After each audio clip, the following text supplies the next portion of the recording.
Alright, y'all, so my CNA license has finally expired. Now I can talk about the shit that I went through as a CNA.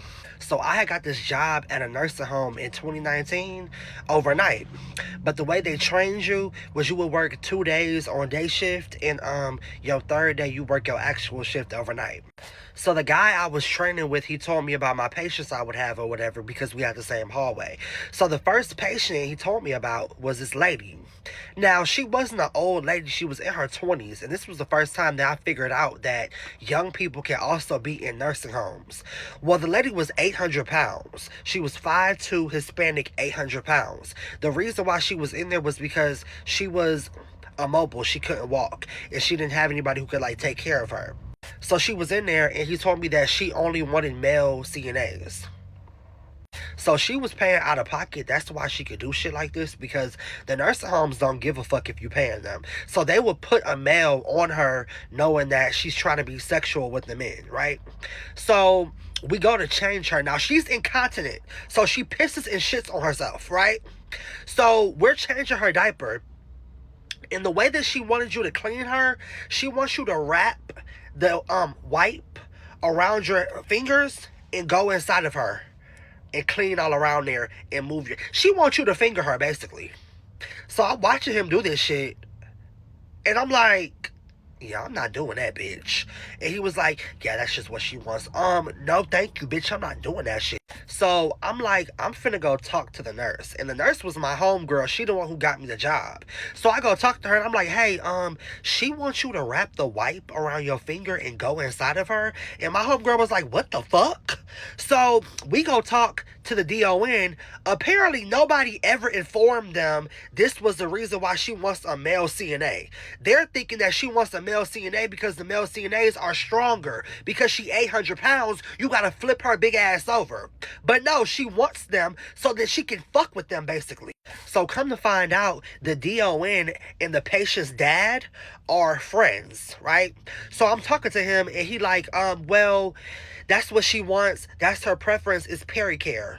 Bitch, I ain't never seen pericare fingering a fucking patient, bitch. So I'm like, no, I'm not doing that shit. And so he's like, well, that'll be insubordination if you don't want to do that.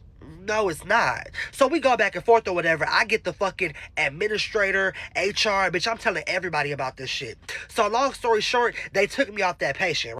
Now, overnight, there was no other man present. So the women had to do her because I wasn't gonna do her. Well, we ended up getting another motherfucking CNA at nighttime.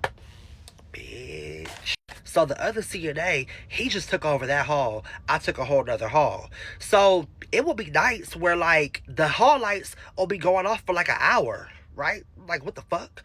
So we trying to find him one night because his call lights keep going off the whole night. He ain't nowhere to be found. It's been over an hour, right? So we see the patient light on in the room, and obviously she's bedbound, so she can't turn on that big light. All she can turn on is the light above her bed, right? So we open the door and we see him in the bed with the patient laying down. So we like, what the fuck is you doing? Now the girl's going off on him and shit. He hop out the bed, he got his pants unzipped and unbuttoned. So we already know what you was up in there doing. We go tell the nurse this shit. He making a whole big deal like, oh, it wasn't even like that. Y'all tripping. Then he gonna snitch on me and say, oh, but you be going up in her room and taking her snacks. And do, bitch. That bitch had honey buns, Snickers, fucking Rice Krispie treats, oatmeal cream pies. So whenever she would put on her CPAP, she would be knocked out like a light. I would sneak up in there and grab me a couple motherfucking snacks. She don't need them no way, bitch. So he get fired, right? He should have went to jail for that shit, but obviously she consented to it, so she wasn't gonna press charges on him. Well, cool. Now, eventually, they let him come back. But he not coming back to work. He coming back to visit her. So they formed a relationship. Now he's personally cleaning her, and he was probably in there fucking her. That's the type of shit that these nursing homes put up with. If you pay these nursing homes, they will take any type of patient. They will let you do anything up in there. Like, it's fucking insane. And that's why after that, if there was ever a female patient who preferred a male CNA, automatically I'm refusing that fucking patient. No, thank you, love. I don't do puss, especially incontinent puss. Okay, thank you.